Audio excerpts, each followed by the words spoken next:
We are back again with a brand new episode of Another 24. I am your disgustingly handsome host, Taurus Montez, and today I got a very special guest in the building. Now, this guest is a pilot who just happens to be a black woman. She knows all about breaking barriers, and she knows firsthand that the sky is never the limit. I have the one, the only, Kyla, a.k.a. the Flying Diamond in the building. How you doing? Doing good. How are you? I'm good. Can't complain. Now, I got to ask you, did y'all fly here or did you drive here? You would ask that. You flew, huh? Yeah, we flew. You flew, okay. Yeah, okay. we flew. I thought so. Now, you are a pilot, which is, that's kind of crazy. It's kind of crazy. You know, we don't know too many pilots firsthand. Oh, yeah. And we go way back. We've known each other for a long time. Since middle school. Since middle school. That's crazy. You get old. Right. I know, right? But what made you want to take to the skies? How did that even come about? Where did that thought come from? So, to be honest, you know, a lot of the girls that I'm around, a lot of them, you know, they grew up wanting to be a pilot, or, you know, they grew up playing with planes, and or their dad was a pilot or their uncle was a pilot, you know, in the military. So I actually didn't grow up with that pleasure. So when it was introduced to me, I actually had never seen a black female pilot. So when it was introduced to me, I was in the Air Force ROTC. And I was trying to get to the point where I could commission to, you know, secure a job to take care of my son. And when I went in for the meeting, my lieutenant colonel asked me, he said, well, what do you want to do when you commission? And I'm like, shoot, I don't know. I'll just like be an engineer or do something, you know. And he was like, well, what about a pilot? And I looked at him and I said, what about a what? I said, a pilot. Yeah. So I started just going through my head and trying to think about all the things that I've done that were high powered or, you know, adventurous, like riding a jet ski or riding a motorcycle. Right. And I was like, oh, okay, you know what? I might can actually do this. Like, I might can actually fly this plane. So that's pretty much how it got started. Okay. So when he, I was actually shocked. I was all of the above. I was nervous. I know mentally, like, I tried to go through a lot of images in my head to put myself in that position. Like, I tried to imagine myself being something that I've never seen before. I had never seen a black female pilot. Mm-hmm. And even up until that point, I don't even think I saw, you know, had seen a female pilot, period, black or white or Mexican. So I tried to imagine what that was, and it just, I kept getting the block. I said, I can't even see what that looks like. So yeah. So you started out as, so I'm hearing it's a military pilot, or at least that was the introduction. Correct. So I was being introduced to go down that path to fly in the military. Gotcha. So, that's so crazy, too, because I had volunteered to work at an air show the next couple of weeks, not even knowing that it was in the line of God's strategic plan. Mm-hmm. So when I went to that air show that weekend, I saw my first female pilot, and she was flying the F-35. What? And when I saw that, I said, oh, yeah. You gotta Put me in the game. Put me in the game, coach.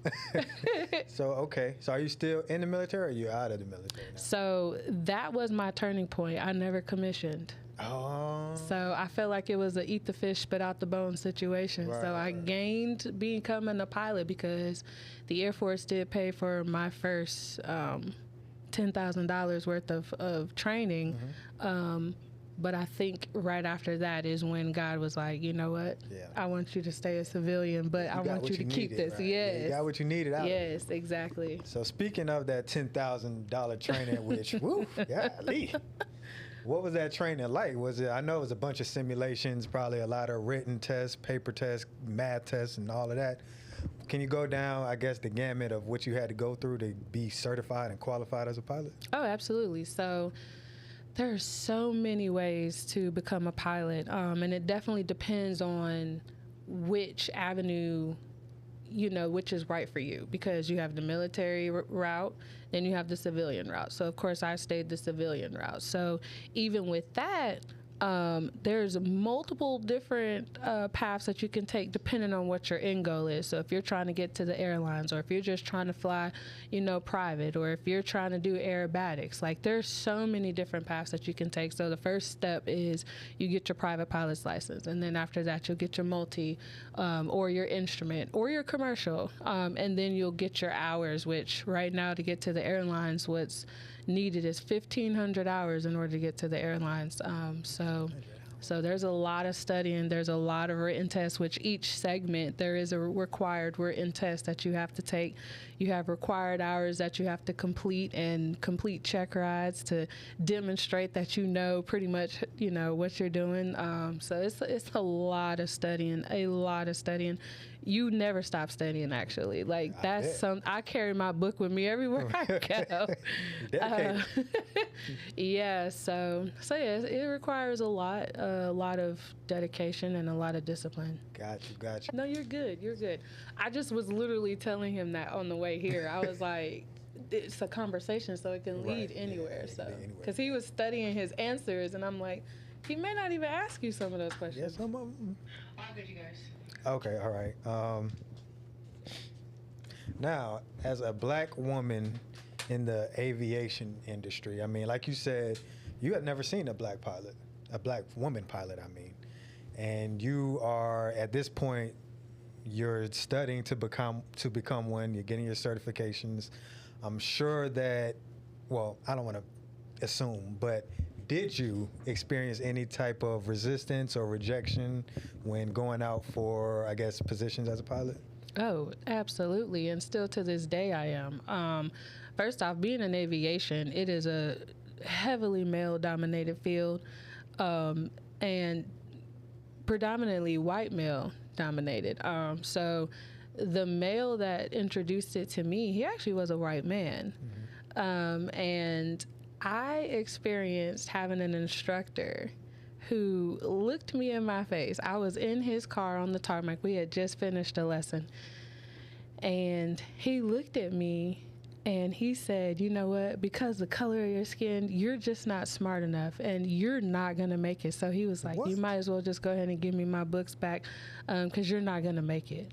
You're not smart enough. Because of the color of your skin? Because of the color of my skin. And how did you feel in that moment? So I wanted to get real ghetto.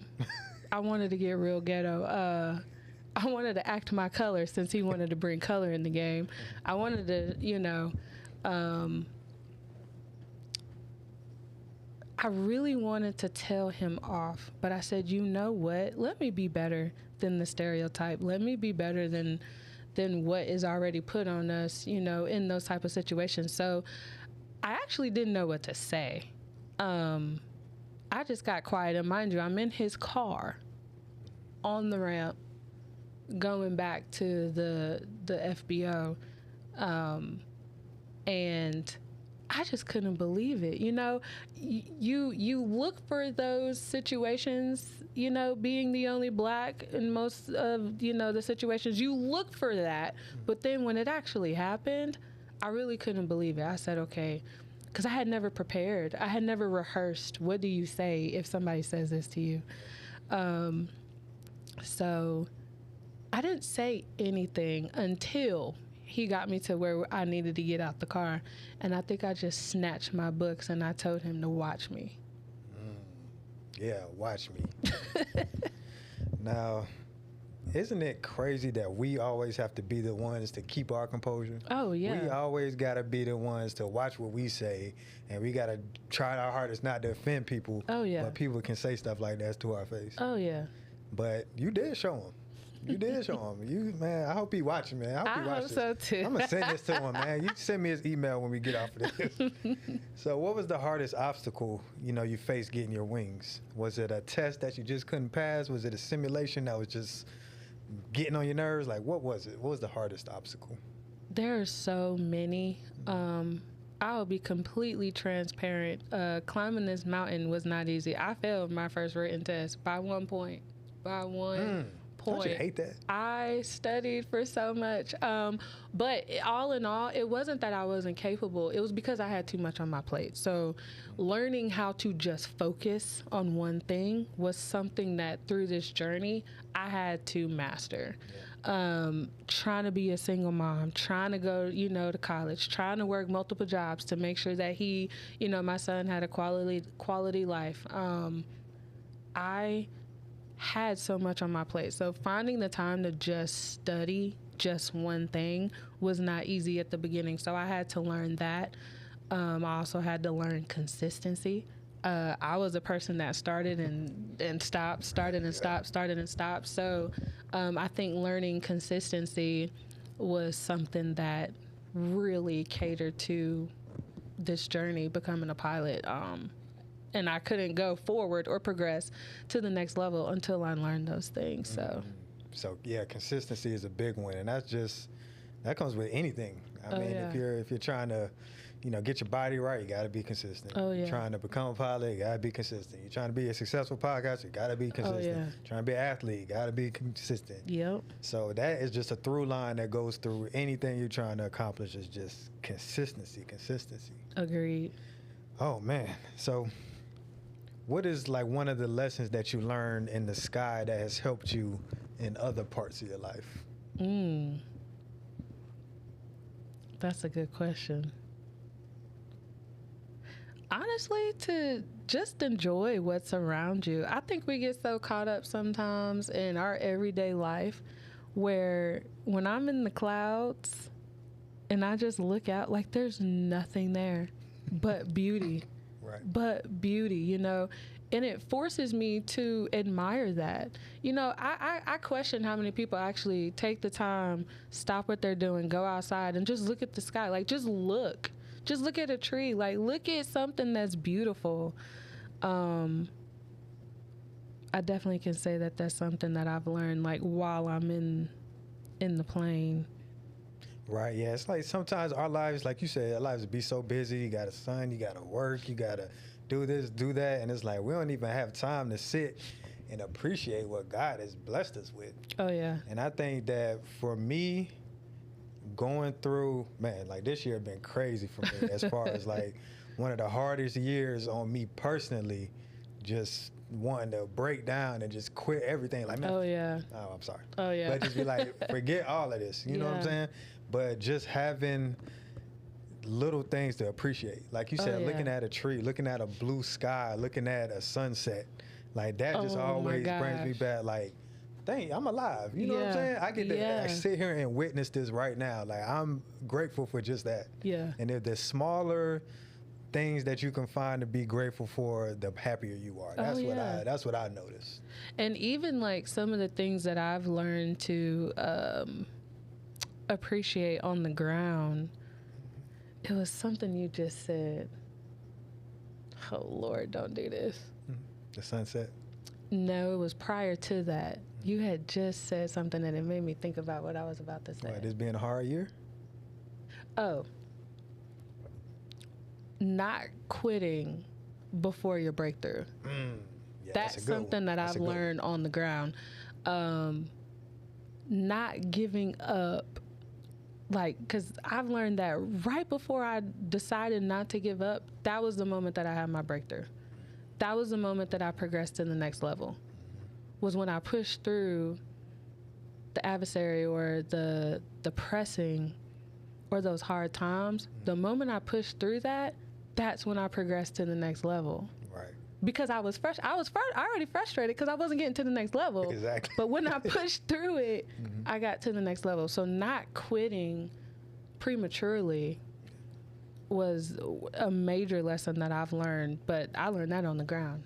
I didn't have to be up there to learn that, so I just had to throw that out there. Not quitting on the ground got you up there. Exactly. And it's crazy because, I mean, I've spoken to probably 50. I've done 50 of these. Yeah. And every entrepreneur, every artist, every whatever, Right. it's all the same thing. Like, man, just don't quit. Yeah. You know what I'm saying? Just don't quit. Just keep going. See, I didn't know that though. And yeah, you don't know that. I didn't know that. I was like, man, this Right, ain't gonna work. This ain't gonna work. But that's what separates the people who are successful from the people who Right. are not. I know it's that just now. quitting. That's it. You ain't gonna find me quitting. I ain't Nah. never giving up. Right. So, your name, the Flying Diamond. That's a good one, by the way. Appreciate it. Appreciate it. Where did that come from, and how did you decide to, surround or center your brand around that name? Do you know how diamonds are formed? Yeah, I do. So that was pretty much why.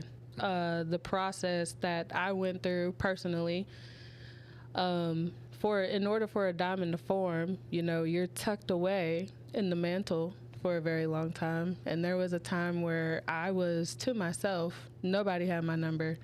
And then you experience a lot of heat, a lot of pressure. And I feel like that's where your purpose is born or developed, when you're under pressure. That's when you figure out who you truly are. And then the volcano spits it out. So I feel like, that's just a reiteration to, God pushing me back out into the world after he got done with me, letting me know that this is what I want you to do. And then once you get mined and, then you get refined. So when they find the rocks, they then chisel it down to make it into this gorgeous, beautiful, precious jewel that is so valuable that every single person, I don't care what tier of life you're on, I don't care what color you are, I don't care how much money you have, somebody gonna figure out how to get that diamond. Right. So I felt like all of that, just correlated with becoming a pilot, because it is hard.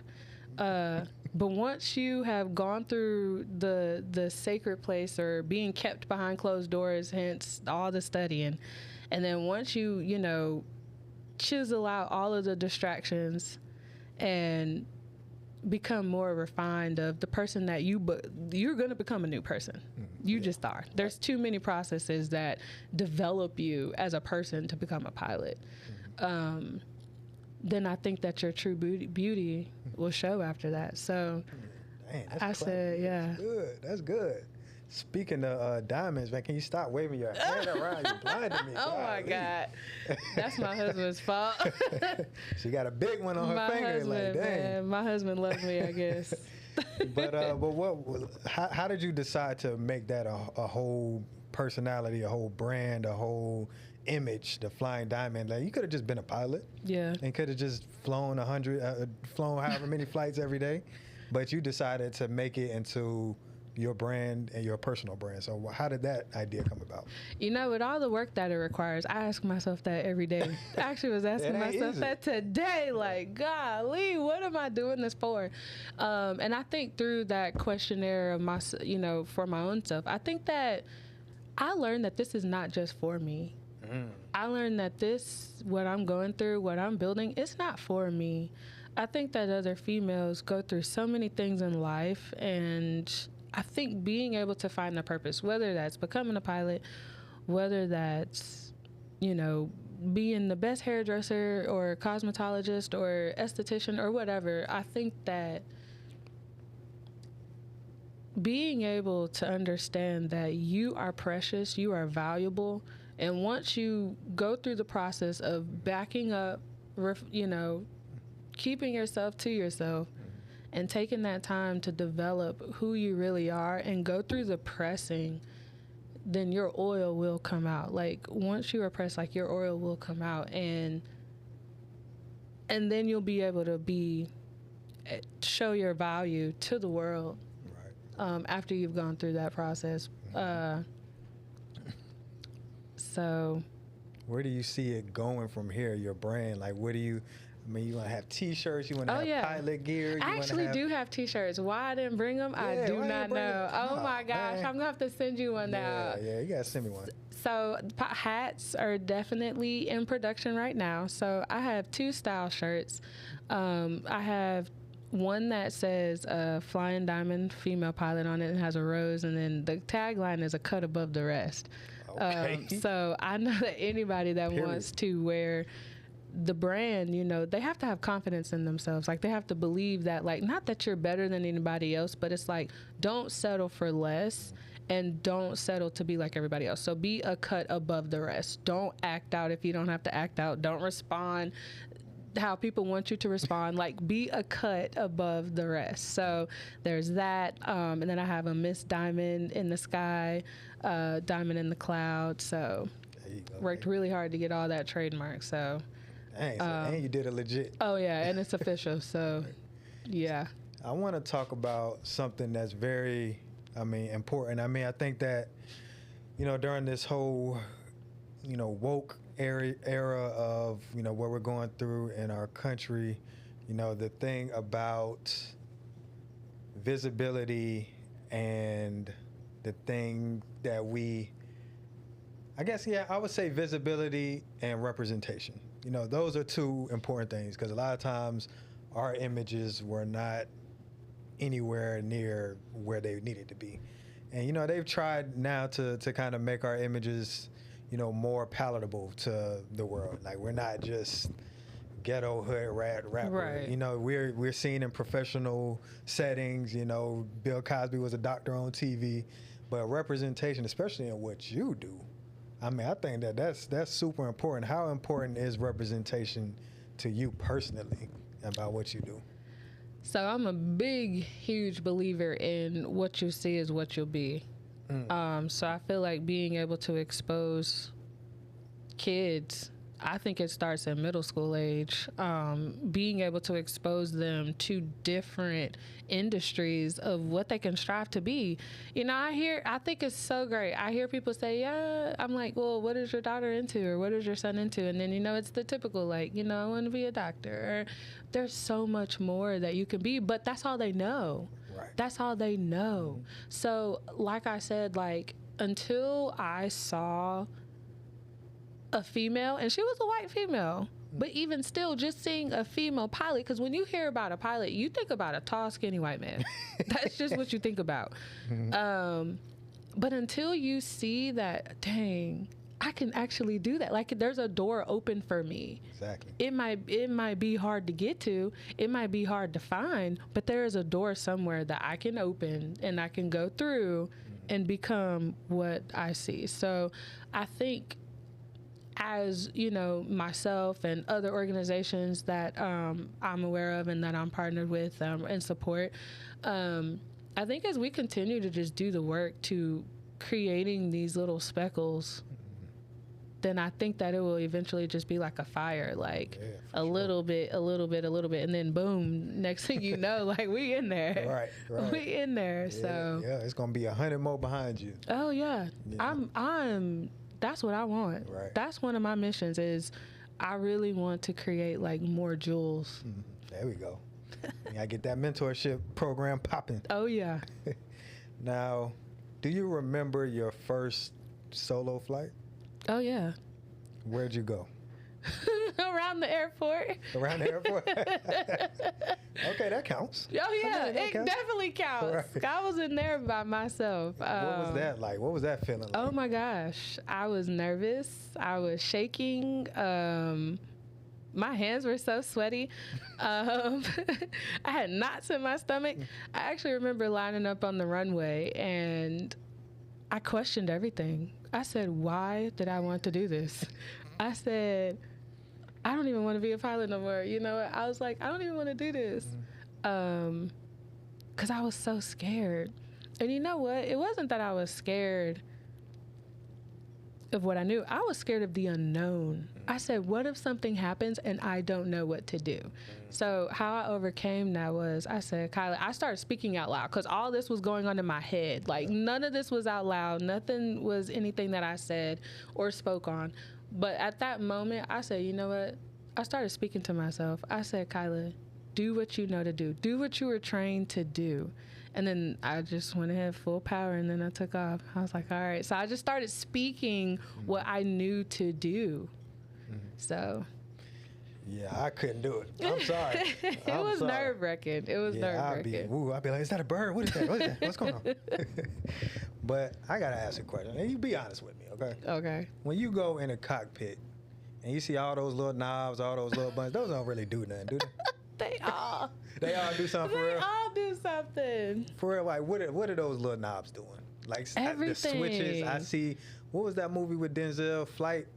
Was it Flight when he was the drunk pilot? Remember that? I think that's what it's called. He was pushing all these things. I'm like, bro, you're not ready. So every little switch that does something. Next time you go on a flight, go to the cockpit and ask the pilot, can you push one? He gonna tell me yes or no? Yeah, depending on who it is. If you get a cool one, most of the time they don't mind you going up there. But yeah, every last one of those are important. Really? To keep you safe while you're flying. Really? Dang, but it's like how, okay, so does everyone control like a part of the plane? Like, oh, yeah.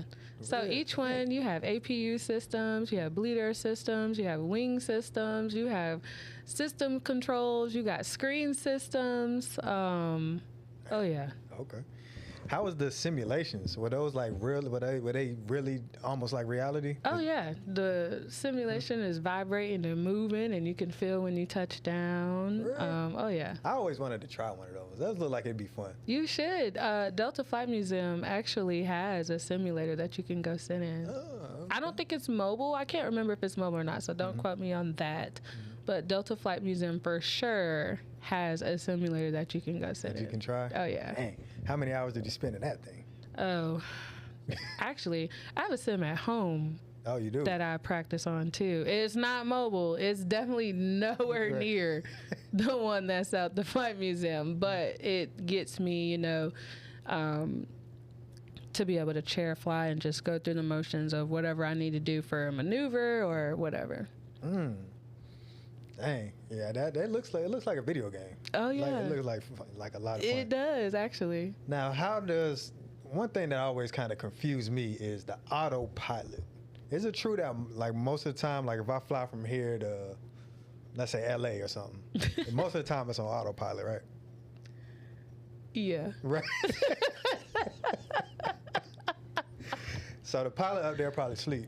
And the I ain't gonna put nobody out there like that, but they gonna make sure that you get there safe. Okay. Now, how I guess intricate is the autopilot? Like, if something, let's say you hit some turbulence or something, does the autopilot know what to do, or you can take it off?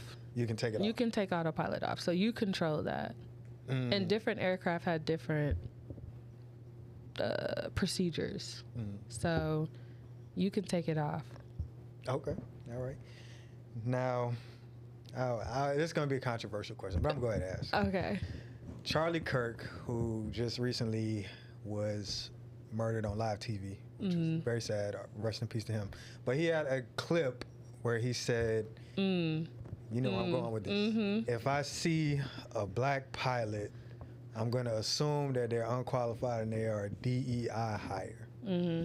Now, you spoke about what people have said to you before.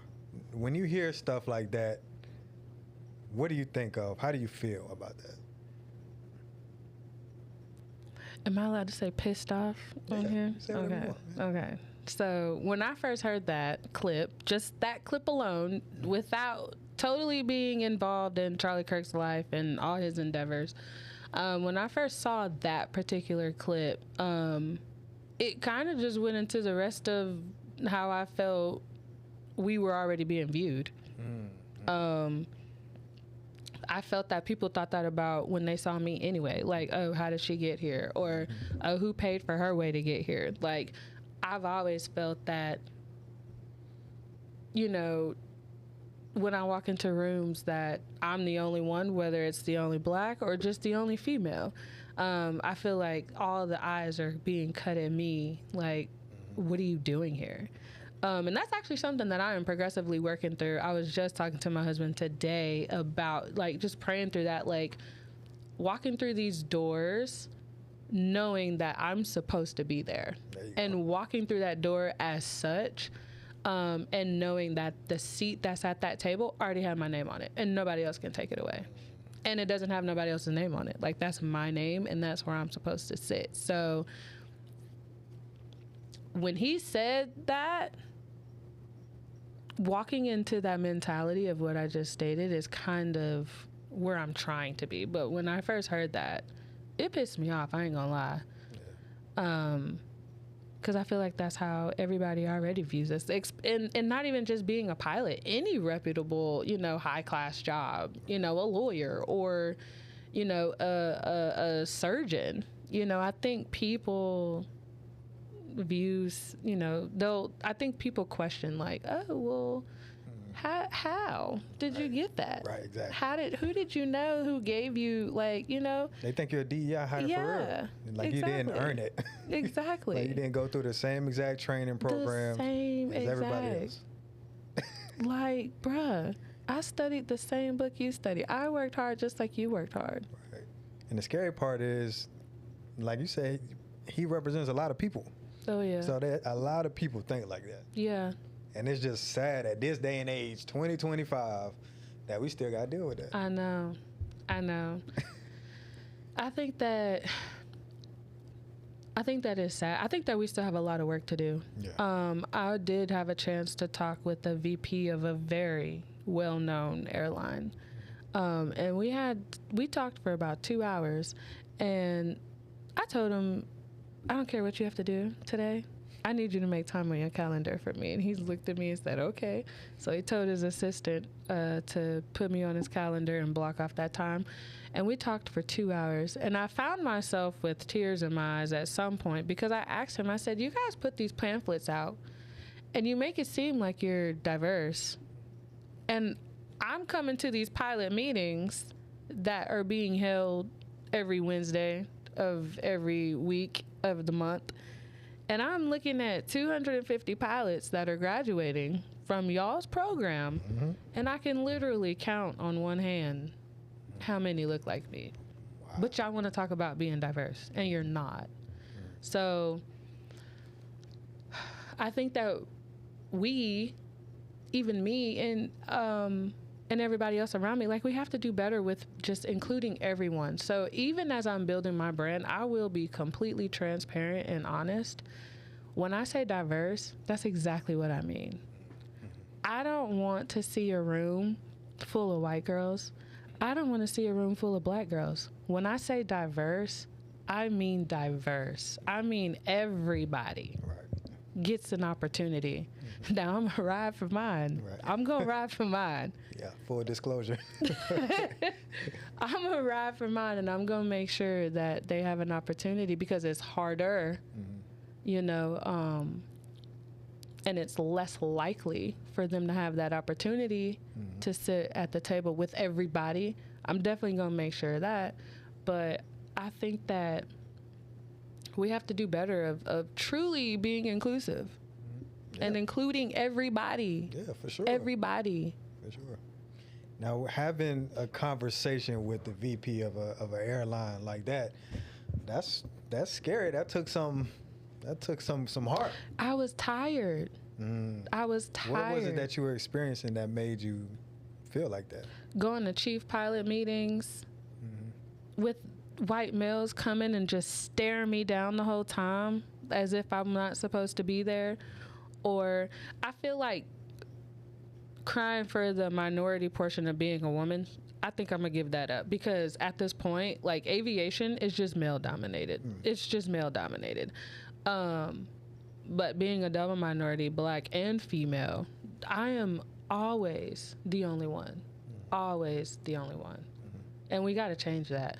Even in Atlanta. Oh my gosh. And it's so crazy that the pilot world is actually so small that we know pilots from, like, out of the country and, like, all the way over in California. Like, it's so small. So I think just making awareness is something that we all just have to, do better at. I try to get all my people to come to the air shows. Right. Like, get y'all's butt to this air show. Because when we go to these air shows, you don't see many of us walking around. Yeah, I ain't gonna lie. I would go for you to support you and, just because you're suggesting it. But on my own time, I probably would skip that. Why not? Or why wouldn't you go? Because I don't know, it's just not my thing. It would be like me going to a NASCAR. Oh, okay. Show. You know what I'm saying? Yeah. It's like I'm just not into it. Yeah. But yeah. I mean, I would go. I'm not saying I wouldn't go. Yeah. But it would be something to support somebody like yourself, or if I was specifically asked. But other than that, I probably wouldn't. That's fair. Not just to be real. Yeah, that's fair. I'll give you that. But I might like it. You never know. I might go and I might be like, you know what, this is my new thing. I'm going to all of these. You should try it. I at least say try it. Mm-hmm. And people that I know that have kids, I definitely say bring your kids because you just never know what that could spark. Yeah, for sure. You never know what that could spark. And again, I'm a big believer in what they see is what they'll be. So if they don't go to meet and interact with these pilots, when do you ever go interact with a pilot? When I go on a flight, that's it. You talk to the pilot? I mean, when I walk by, they'd be like, hey. I'd be like, hey. Yeah. And I go to my seat. That's typically how it is. But, I mean, and at an air show, it's a whole different dynamic of flying. Like, you're not just going from point A to point B. Like, you're flipping. Loop-de-loops. Loop-de-loops and all that. When's the next air show? I'm going to go, man. I'm going to go. So, well, you just missed two. That was here in Georgia. Okay. Dang, okay. But there is one in Monroe, which I believe is the beginning of November 8th, that weekend. Okay. I'm going to look it up. Send me the information on that. Okay. Okay. Now, what was like one of your flights or travel experiences that kind of humbled you? So I could definitely speak to a travel experience. All my flights humble me. Let's start with that. Okay. Every last one of them teach me that I know nothing. Okay, so I'm always like, you know what? I gotta keep studying. So all of my flights that I'm PIC for, they humble me because there's so much more that I have to learn, and I know that. So you know, I'm grateful for that. But one of the travel experiences that I've had that humbled me was my trip to Africa. Yeah. You flew to Africa? Yes. Oh my God. How long was that flight? That was a 16-hour flight. Damn. I know. Thankfully, it's a nighttime flight departing, so you can go to sleep for most of the time. So 11 of those hours, I was knocked out. Autopilot. I knew it. Well, so that trip was the most amazing, eye-opening trip I've ever been on. You know, Zimbabwe is going through their stuff with the economy, so their economy is pretty going through a challenging time. So a lot of those people that live there migrated to the south. So I went to Johannesburg, and just seeing the slums, being in the slums with people who lived in aluminum foil tents that are smaller than this room, but walking out like just normal, like with a smile on their face, kids outside playing. And I said, they have nothing. And they are so content with life, and some of the most sweetest people that I've ever met. And it was refreshing too, seeing my people, because again, being outnumbered. Yeah, right. You ain't outnumbered over there. Ain't outnumbered over there. Like, it felt like, I was like, oh my gosh. I could see how that would be just refreshing and just give you a new lease on life. Like, dang, wow, like I'm interacting with people in another continent. Like you said, they have nothing, and we have comparatively, we have and everything. They work so hard. Right, and we got a nerve to be unhappy over here. Bro. Ain't that crazy? They work so hard, so hard, so hard. Even just to go get water.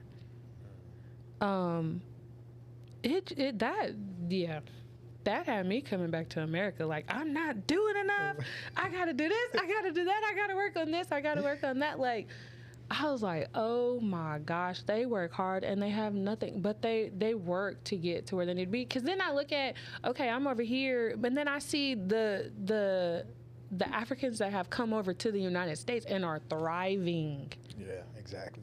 And they came from, not everybody. There was some middle class and upper class, but predominantly, a lot of them where the slums there's a lot of slums, but there's a negative connotation that's around, with Africa. And when I saw that, yet again, very humbling, because I thought I knew. I used to always say, I will never go to Johannesburg by myself. I've been to Tokyo by myself. I've been to Italy with my son. I've been to France with just my son. I've been to Brazil with just my son. I said, I am never going to Johannesburg because I'm not finna get kidnapped. Mm-hmm. I'm not getting kidnapped. I'm not getting raped. That's not gonna happen. Right. When I tell you, Johannesburg is probably the most safest place I've ever been. Hey, okay. Now, don't get me wrong. You can't go to Boulder Crest. You can't go to the hood, mm-hmm. So you definitely have places over there where you don't want to get caught at. But when I say the most beautiful place, the most beautiful people, so efficient, customer service to the T. I am so big on customer service. Everybody was just so sweet. Everybody took care of you. Really? That's how we do, though. Yes. That's how we do. I know, but again, what they show you on the media is totally opposite from what it really is. Can't trust it. Oh my God. Was that the destination that changed you the most? Oh yeah. Oh yeah, because it really taught me not to listen to a lot of what the media said. It really just came to fruition to what you see on TV sometimes, half the time, most of the time, that's not even real. Right. That's just what they want you to think. They're trying to program you. Oh my gosh. Mm-hmm. So when I went over there, I was like, this is beautiful. What was the most beautiful thing that you saw there? Oh my God. Me and my husband went to Blythe Canyon. Mm-hmm. Blythe Canyon is the second largest canyon in the world, I believe, second to the Grand Canyon. Yeah. That was breathtaking. I actually have never seen anything like it.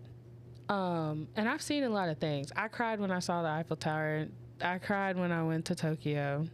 That should be one of the 7 wonders, because I was like, oh, I've seen Christ the Redeemer. I've seen the Eiffel Tower. That right there is just, there's no words for it. Oh, yeah, you got to go. We walked with lions. I'm good. I don't want to do that. I'm good. That humbled me. Mm-hmm. It was such a peaceful, beautiful place. I didn't know it was that much land over there. Mm-hmm. It's green. How's the food? The food was good, and the food was cheap too. So our money goes a very long way. So what's it? 17 to 1. Oh, dang. So my $1 is 17 over there. Food was really good. We ate a lot of Mediterranean food. I had a lot of, actually had steaks, a lot of steak. Trying to think, did we have anything native? I really couldn't find a native dish. Mm-hmm. Because when we did the safari, there was a 5-star chef. Oh, okay. Who just prepared different things. I did have ostrich. Really? That was weird. Yeah, that was weird. I don't even like how they look. So I don't even know if I can eat that. That's what I said. I said, this bird is weird, but it was actually really good. It looked like a piece of steak. Really? Yeah, and I just put a whole bunch of salt on it and was like... You had some ostrich wings? I had some ostrich beef, I guess. But it's a bird. When it's not like a chicken, it's not like chicken? I guess it is like chicken. Oh, man. I'm confused. But all right, well, I want to switch things up a little bit and kind of ask you some fun questions, because I feel like the first part that was kind of heavy. Okay. So I want to lighten it up just a little. Take it easy on me. Just ask you some questions, all right? So, as a pilot, knowing what you know about the sky and everything, this is a hard one. I'm sorry. Window seat or aisle seat? Ooh, that's a hard question. I told you. It depends. Am I flying with my son or without my son? Let's say with your son. He's taking the window seat. I would prefer the window seat, but he takes the window seat. All right. What do you like better, the takeoff or the landing? Ooh, I love a good takeoff. Really? I love a good takeoff. Okay. First off, I love turbulence. Let's just get that out the way. I love turbulence? Turbulence. Why? Because it's fun. It's fun. Yeah. Fun for who? Fun for me. you, not fun for everybody else. I love turbulence. Like, you feel like you're on a roller coaster, especially like when you have a good drop and you feel your stomach drop. It's like you're on a roller coaster. Crazy. She crazy. I don't want no turbulence on my flight, man. Avoid the turbulence if you can, please. I love turbulence. Day flights or night flights? Ooh, I love me a good night flight. It is gorgeous. And if I'm not flying, if I'm just a passenger, a good sleep on a good flight. But if you're flying and you can see out the window, like seeing the lights and seeing the city at night, it is gorgeous. Gorgeous. Okay, all right. Long flights or quick flights? Ooh, quick flights. Quick flights? Quick flights. Really? Yeah. Okay. Manual controls or autopilot? Manual.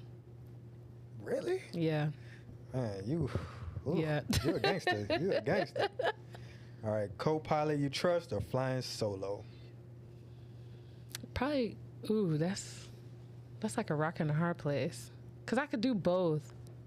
I prefer to vibe by myself, but it's good to have somebody that can help you out. Okay. You sure? Oh, yeah. Okay. Oh, yeah. Just Oh, making yeah. sure. Oh, yeah. Oh, yeah. All right, so precision or instincts when you're flying? You go by the book or you go by your feeling? I mean, I know you go by the book, but I'm just saying when certain things happen. Oh, yeah. In emergency, you got to go by instinct. It's aviate, navigate, and then communicate. Okay. So you fly the plane first, then you figure out where you are, and then you communicate and tell everybody else. Okay, So it's pretty much instinct. Pressure or patience? Ooh. I'm all about that pressure. Yeah, I knew you were going to ask I'm that. all about that pressure. All right, as a pilot, leadership or teamwork? What's your approach? Leadership. Really? Oh, yeah. Why is that? Why not teamwork? I mean, I'm sure you're a part of a team, so you are in it, but you like being the one in charge. I feel like I like going through the struggle first to teaching somebody else how not to do it. Gotcha. I feel like that's just my life without me even having to think about it. Like, I find myself teaching a lot of people how to not go through the trials and tribulations that I went through for them to have a better quality life. So being a leader, I feel like is just a part of my calling, whether I wanted it or not. Got you. All right, confidence or caution? Confidence. Oh, yeah. You just go for it, huh? Oh, yeah. All right. Calculated risk or spontaneous leap? Spontaneous. Okay. All right. Discipline or creativity?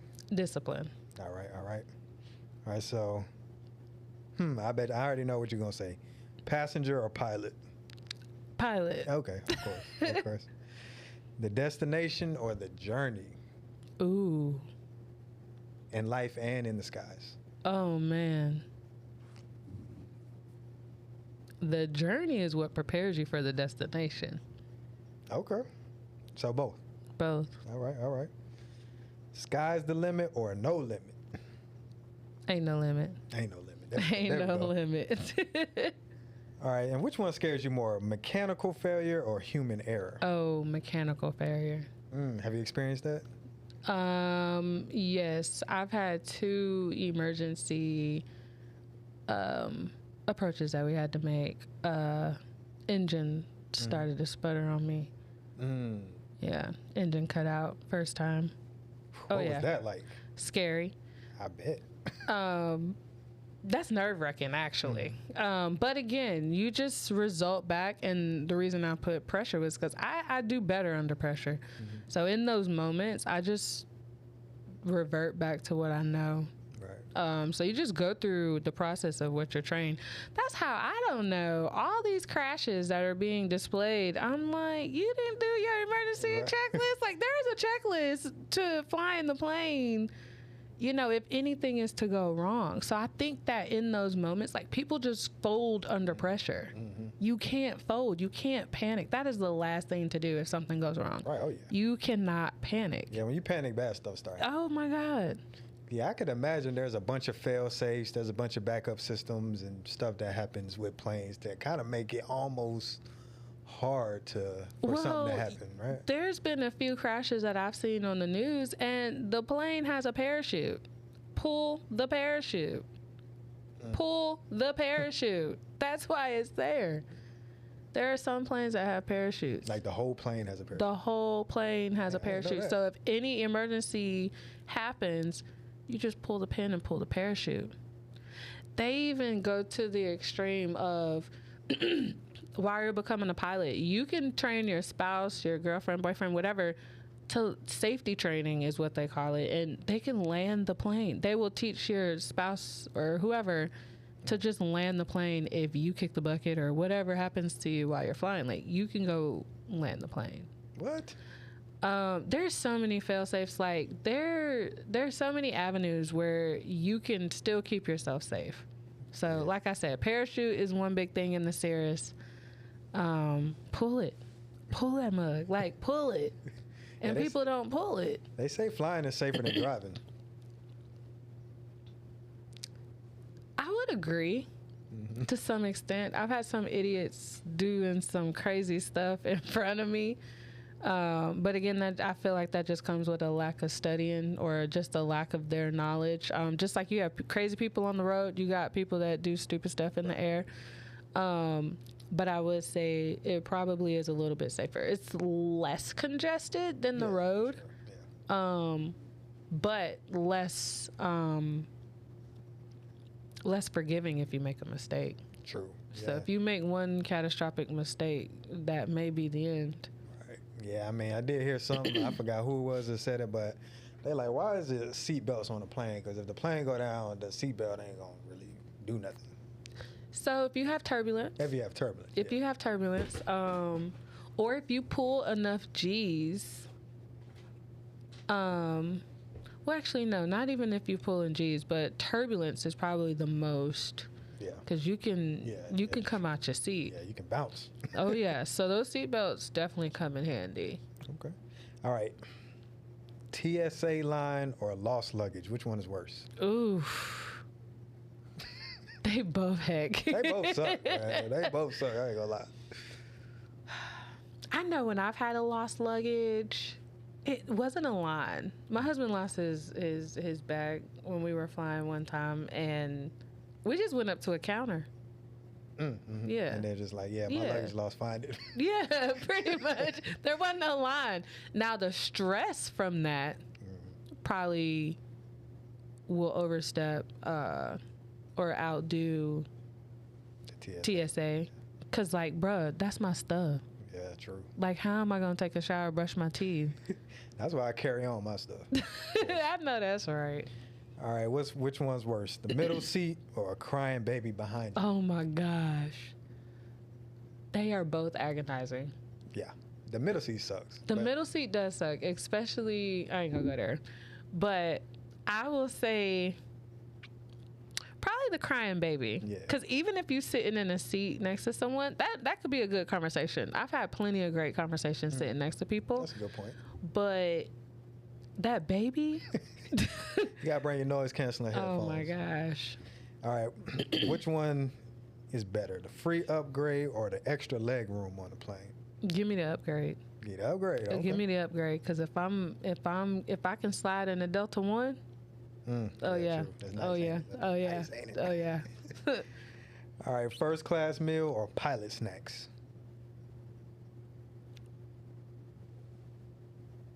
Give me that first class meal. Yeah. That was a dumb question. I don't know why I asked that. All right, which one's worse, jet lag or flight delay? Ooh, jet lag. Really? Oh my god. That's worse than your flight being delayed? Yes. Flight being delayed, you just gotta be a little patient. But that jet lag, it takes so long to get back in sync with life. What's the worst jet lag you experienced? Africa. Okay.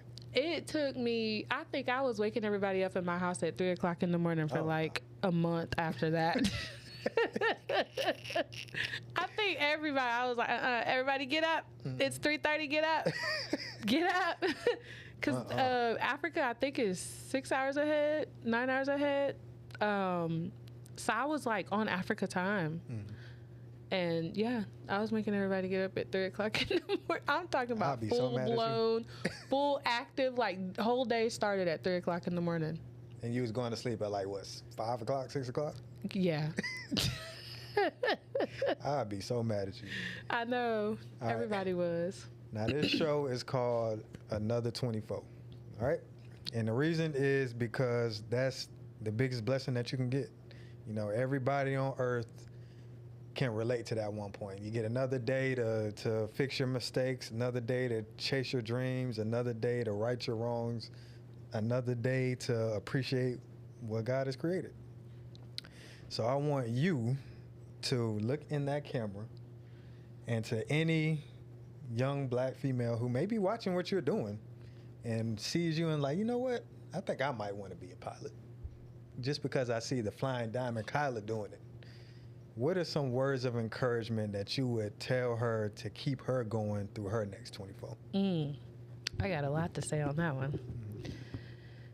So, if you think you have what it takes to become another Flying Diamond or just a female pilot, don't let anything in your life, in your past, to stop you. Don't let people stop you. Don't even allow yourself to get in your head to discourage yourself, and be consistent and dedicate yourself and pray. I would not have made it without 5 people, five individuals, God the Father, God the Son, and God the Holy Spirit, my husband, and my son. Having that support system is also necessary and vital to become whatever it is that you want to become in life. And don't quit. Never, ever give up. Never give up. And always strive for greatness and never settle for less. I heard what she said. Now, what's next for the Flying Diamond, for the brand, the business? What are we doing? We doing some mentorships? We doing some communities? What's next? So I just put on my Instagram too, just hosted a poll that, requested if anyone would be interested if I was to go out here and get like scholarships to bring someone out on the plane or give them their first flight, like would they be interested? So I'm definitely trying to work on securing that opportunity or those opportunities for other people to bring if they know someone who wants to be a pilot or if they want to try it and go up, securing those funds to be able to allow that to happen. Definitely got merch in production right now, coming out with some hats. Definitely just got the t-shirts hot off the press. And got a lot in store, actually. I got some upcoming training to would actually expose what the actual Flying Diamond actually is. So I'll be sharing that really, really, really, really soon. And I'm so excited because that's what this is all about, actually. So, yeah. Hey, that sounds exciting. Now let the people know where they can find you. Oh, so you could definitely find me on Instagram. My Instagram handle is @theflying_diamond, and I'm on Facebook, The Flying Diamond. Hey, well, listen, Miss Flying Diamond Kyla, thank you so much for pulling up. That was an amazing episode. That was a great conversation. Thank you. I might want to try to see if I can get me a little flight and do a simulation or something at least.